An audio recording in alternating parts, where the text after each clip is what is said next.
Hello friends. आप देख रहे हैं प्राइम नॉलेज बाय केडी। और आज की वीडियो में फ्रेंड्स हम डिस्कस करेंगे जो आईडीबीआई की एग्जीक्यूटिव की वैकेंसी निकली हुई थी उसके बारे में डिस्कस करते हैं थोड़ा सा कि उसमें क्या क्या क्राइटेरिया रखा गया है। तो जैसा कि आप देख पा रहे हैं, जो डेजिग्नेशन है वो एग्जीक्यूटिव की है, सेल्स एंड ऑपरेशन की। जो वैकेंसीज है फ्रेंड्स, वो टोटल वैकेंसी है 1000। और इसमें जो क्राइटेरिया रखा गया है एज के रिगार्डिंग वो है मिनिमम 20 साल और मैक्सिमम जो है 25 साल रखा गया है। बाकी एज रिलैक्सेशन भी है फ्रेंड्स, जो कि दूसरे एग्ज़ाम में रहती है। SC ST के लिए 5 साल की, बाकी OBC के लिए 3 साल की। जितना भी गवर्नमेंट्स की जो नॉर्म्स हैं उसके अकॉर्डिंग जो भी दूसरे एग्ज़ाम में रहती हैं वो इस एग्ज़ाम में भी है। बाकी फ्रेंड्स जो सबसे मेन बात है वो है टेंटेटिव एग्ज़ाम डेट, जो कि 1 दिसंबर को है। तो आप देख सकते हैं ज़्यादा टाइम नहीं है, थोड़ा सा ही। जैसा कि नवंबर चल चुका है, आज 8 तारीख हो चुकी है। और जो टाइम है आप देख सकते हैं 20-25 दिन का ही टाइम है। तो ये बहुत बड़ी बात है। बाकी जो लास्ट डेट है एग्ज़ाम को फिल करने की वो 16 नवंबर रखी गई है। बाकी इसकी लास्ट ईयर क्या क्या कट ऑफ गई थी उसके बारे में भी हम डिस्कस करेंगे। और इसमें वेटिंग लिस्ट भी रहती है फ्रेंड्स, उसके बारे में भी डिस्कस करेंगे आगे वीडियो में। तो वीडियो एंड तक देखना। तो इसकी जो मैं नोटिफिकेशन है वो मैं यहाँ पे निकाल देता हूँ। तो फ्रेंड्स,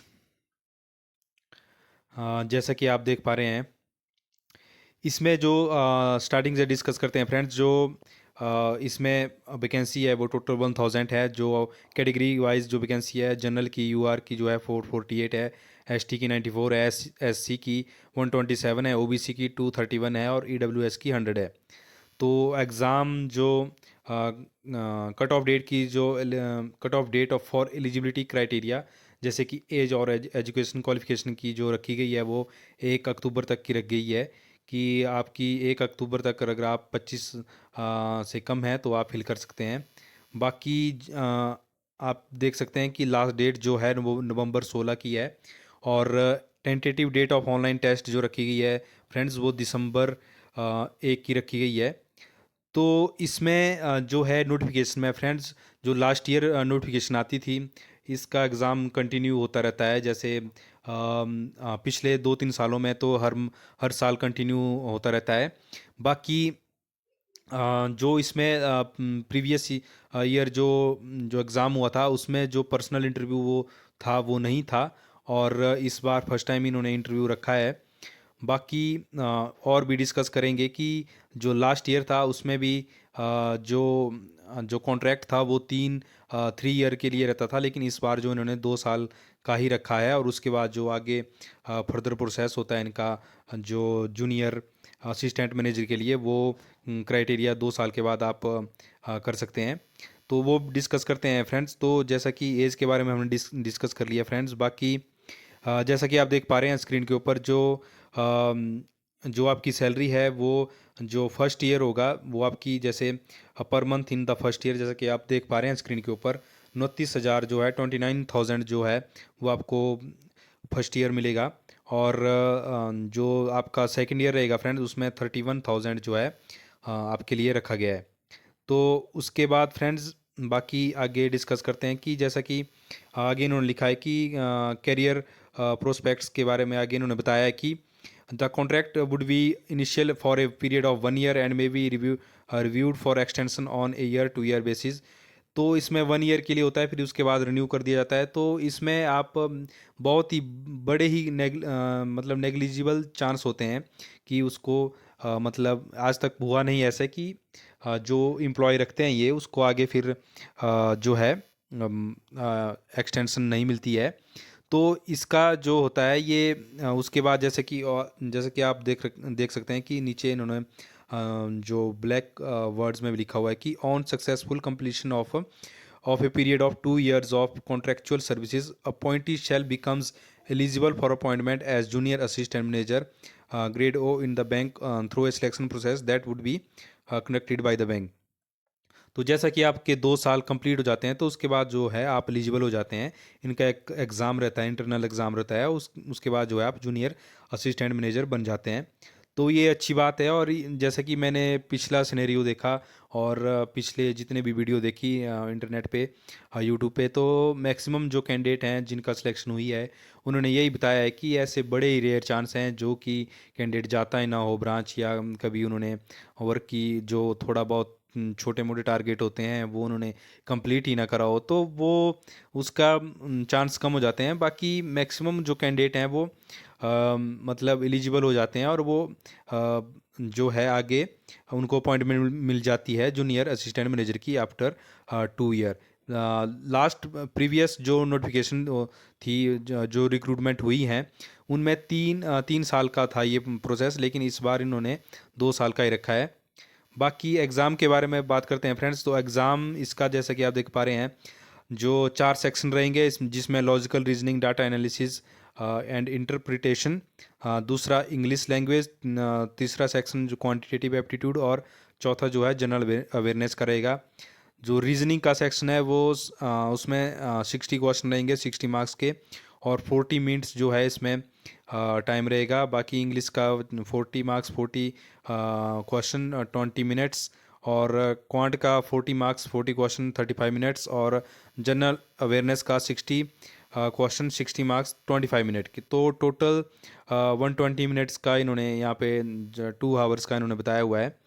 बाकी जो प्रोसेस रहता है वो तो, हाँ, सिलेक्शन का जैसे इन्होंने बताया कि इसमें एक बात ये भी है फ्रेंड्स कि जो अ, ये रहती है इसमें, क्या बोलते, जो आपकी वेटिंग लिस्ट भी रहती है, तो वेटिंग लिस्ट के थ्रू भी ये नेक्स्ट जो है मतलब आगे जो कैंडिडेट अगर ज्वाइन नहीं करते हैं उनको भी सिलेक्शन मिलती है।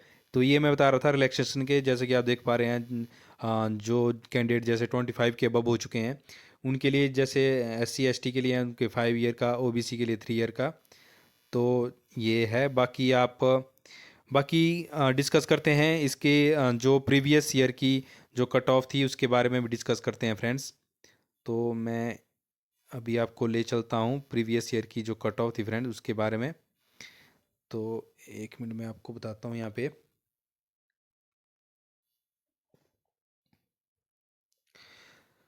तो फ्रेंड्स ये जो आप देख पा रहे हैं स्क्रीन के ऊपर, ये जो कट ऑफ है ये लास्ट ईयर जो थी, शायद एक 1 ईयर में स्टार्टिंग में आ गई थी वैकेंसी, और एक एंड में वैकेंसी आई थी। 2023 की मैं बात कर रहा हूँ। तो ये लेटेस्ट है अभी जो 2024 में इसका फिर जो 23 के एंड में निकली थी फ्रेंड्स, उसका रिजल्ट जो है 2024 में आया हुआ है। तो इसमें आप देख पा रहे हैं जो कट ऑफ है फ्रेंड्स, वो आप देख सकते हैं स्क्रीन के ऊपर। जो टेस्ट 1 है रीजनिंग की, सब्जेक्टिव पोर्शन वाइज बताता हूँ आपको कि कितनी मिनिमम गई हुई थी। तो जो रीजनिंग की थी, लॉजिकल रीजनिंग की, जैसे कि आप देख पा रहे हैं टेस्ट 1 टॉप पे, तो उसमें SC ST OBC और PWD कैंडिडेट्स के लिए 17 गई थी मिनिमम, और UR और EWS के लिए 25, इंग्लिश के पोर्शन के लिए 7.75, और SC ST के लिए और EWS और UR के लिए 12.25, और क्वांट के लिए SC ST OBC के लिए 9 मार्क्स, और EWS और UR के लिए 13 मार्क्स, और जो जनरल अवेयरनेस थी उसके लिए 5.75 SC ST OBC के लिए, और EWS और UR के लिए 8.75। दो ये तो चलो सब्जेक्टिव वाइज थी। बाकी जो मेन कट ऑफ थी ओवरऑल मेरिट थी वो कितनी बनी थी, तो आप देख पा रहे हैं SC की 105.25 105 .25, और ST की 94.75, OBC की 113.50, EWS की 104.75, और UR की 115.75। तो ये कट ऑफ गई थी। बाकी वेटिंग लिस्ट के लिए भी इन्होंने फ्रेंड्स नीचे दे रखी है कि 102 गई थी SC के लिए, ST की 91, OBC की 102.25, और EWS की 100.50, और UR की 102.25। बाकी ये तो कट ऑफ जो 2023 के एंड में आई थी वैकेंसी उसकी है। बाकी जो स्टार्टिंग में वैकेंसी आई थी उसकी कट ऑफ देख सकते हैं स्लाइटली थोड़ा हाइयर गई है। जो भी रिसेंट थी अभी एंड में आई थी 2023 में, उसकी थोड़ा सा कम गई है। और जो स्टार्टिंग में आई थी उसकी ये आप देख सकते हैं, इसका आप स्क्रीनशॉट भी ले सकते हैं। तो ये कट ऑफ गई थी जो स्टार्टिंग में आई थी 2023 में, जो एंड में आई थी उसकी ये वाली है। तो ये कट ऑफ रहती है फ्रेंड्स, इससे आप आइडिया लगा सकते हैं कि कि कैसा मतलब आप कितना अटेम्प्ट कर सकते हैं आप। बाकी मैंने भी दिया था फ्रेंड्स, शायद 1 या 2 बार मैंने भी एग्ज़ाम दिया है। तो ये जैसा कि मेन एग्ज़ाम रहता है, मेन एग्ज़ाम जो रहता है उसी तरह का एग्ज़ाम रहता है। जब मैंने स्टार्टिंग में दिया था शायद उस टाइम 3 ही पोर्शन रहते थे, इंग्लिश और इंग्लिश, रीजनिंग और क्वांट का ये पोर्शन रहता था। फिर जो दूसरी बार मैंने एग्ज़ाम दिया था उस बार उन्होंने जनरल जनरल अवेयरनेस भी इंक्लूड कर दी थी। लेकिन मेरा दोनों बार ही सिलेक्शन नहीं हुआ था। तो जो जैसा मेन का एग्ज़ाम रहता है वैसा ही रहता है इसमें। थोड़ा सा आप वो ये बोल सकते हैं कि थोड़ा सा जो थोड़ा सा इजी पोर्शन रहता है इसमें कई बार। लेकिन ये है कि ये क्लरिकल बेस्ड की क्लरिकल लेवल की पोस्ट है। तो जैसा क्लरिकल लेवल में आता है एग्ज़ाम, एग्ज़ाम में जो लेवल रहता है, डिफ़िकल्टी लेवल रहता है वैसा ही रहता है, उससे ऊपर नहीं होता। तो ऐसा आप जो है आइडिया ले सकते हैं थोड़ा बहुत। तो ये थी फ्रेंड्स। बाकी ये जैसा कि जो कैंडिडेट हैं, दूसरे कैंडिडेट हैं जो एसबीआई अप्रेंटिसशिप कर रहे हैं या और कैंडिडेट हैं, तो उनके लिए जो एसबीआई अप्रेंटिसशिप कर रहे हैं उनके लिए तो अच्छी अपॉर्चुनिटी है। बाकी इसकी नोटिफिकेशन जो है मैंने टेलीग्राम चैनल पर डाल दी है। अगर आपने अभी तक टेलीग्राम चैनल ज्वाइन नहीं करा है तो डिस्क्रिप्शन में जो है टेलीग्राम चैनल का लिंक है, वहाँ से आप टेलीग्राम चैनल ज्वाइन कर सकते हैं। बाकी जितने भी नए व्यूअर है फ्रेंड्स, चैनल को सब्सक्राइब कर लीजिए।